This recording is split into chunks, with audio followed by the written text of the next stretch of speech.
So hello guys, gusto mo bang kumita ng libre na walang nilalabas na pera?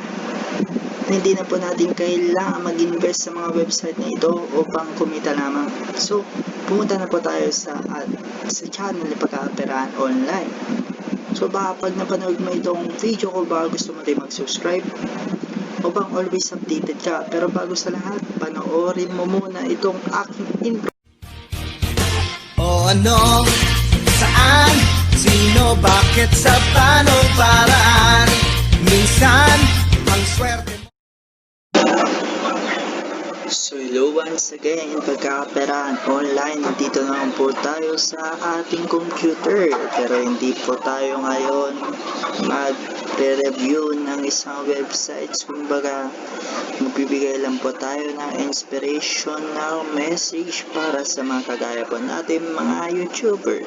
So, umpisa na nga po natin. So, habang nag-umpisa pa lang po tayo maging YouTuber, siguro madami na din na panghinaan ng loob dahil nga mahirap po talaga ang pagpasok sa YouTube.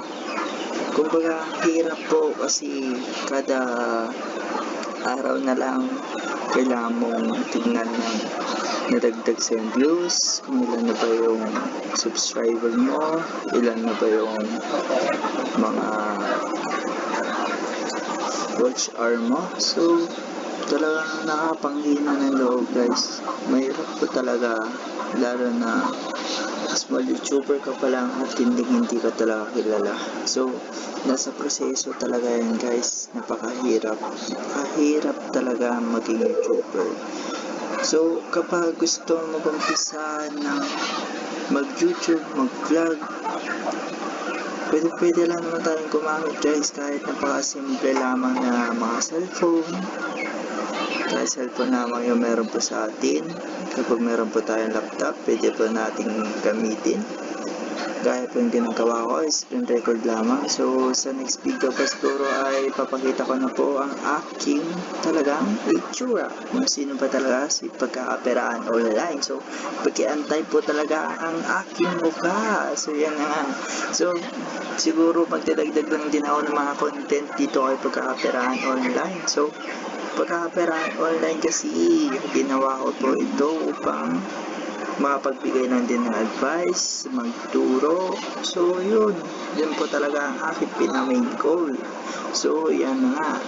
So ginawa ko tong content na to ngayon upang inspiration sa mga small YouTuber na kagaya ko.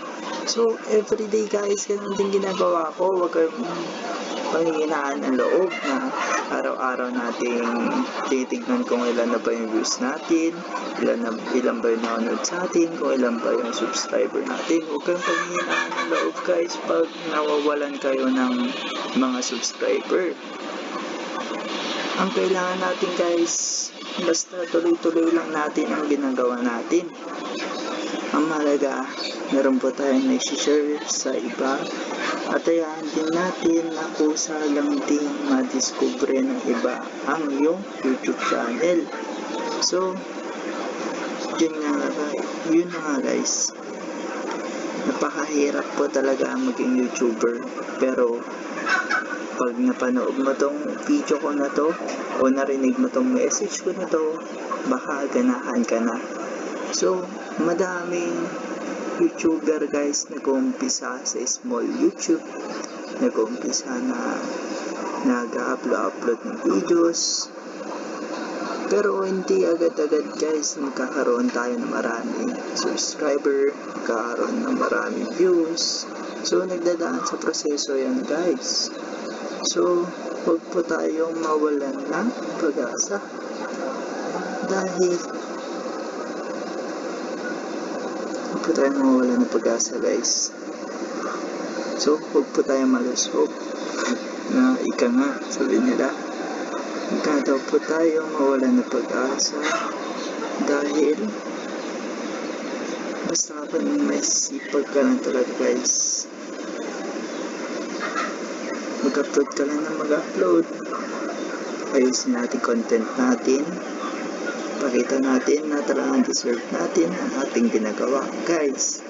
ang pagiging YouTube o base na din to guys na sa akin nung una ako naging YouTuber. So ang unang YouTube channel ko nun ay si Not Expert Mechanic. Isa din nagme-mekaniko din ako doon. So yun nga, nag-umpisa ako doon. So ang sabi ko dun sa may isip ko nun guys na madali lang pala mag-YouTube. Kasi guys, nung unang upload ko dun, umabot lang din ng 100 plus views. So yun nga sinabi ko, oh, ang bilis na pala, ganun lang pala kadali mag-YouTube. Pero nung second upload ko na siya, so bumaba, naging 36 views na lang ata. So guys, huwag po nating madaliin. So huwag po nating isipin na madali ang lahat. Kasi ang lahat guys, nagdadaan sa proseso. Kailangan natin magsikap, kailangan natin determinasyon upang tayo ay maging matupad ang ating mga goals, matupad ang ating pangarap. So guys, walang madali ngayon guys. Kailangan mo talagang pagtiyagaan, kailangan mo talagang paghirapan. So pag nawawalan ka ng subscriber, okay lang yan. Kung may nagdi-dislike sa'yo, okay lang yan. So basta ipakita natin guys na talagang deserve natin to. So kapag napanood o narinig mo tong message ko na to guys, ito na maging inspirasyon sa'yo ang naranasan ko din. Pero hindi ko pa sinasabi na talagang YouTuber na ako kasi nag-uumpisa pa lang guys, nag-uumpisa pa lang tayo, pero makakamit din natin yung gusto natin marating. Basta magtiyaga na tayo guys, walang mahirap kung may tiyaga guys. Basta proseso lahat yan, basta magtiwala lang tayo, pray lang, makamit din natin ang ating pangarap. So yun lamang guys. So maraming salamat ulit. Pagkaperahan online sign off. See you in my next video. O ano, saan, sino, bakit, sa paano, para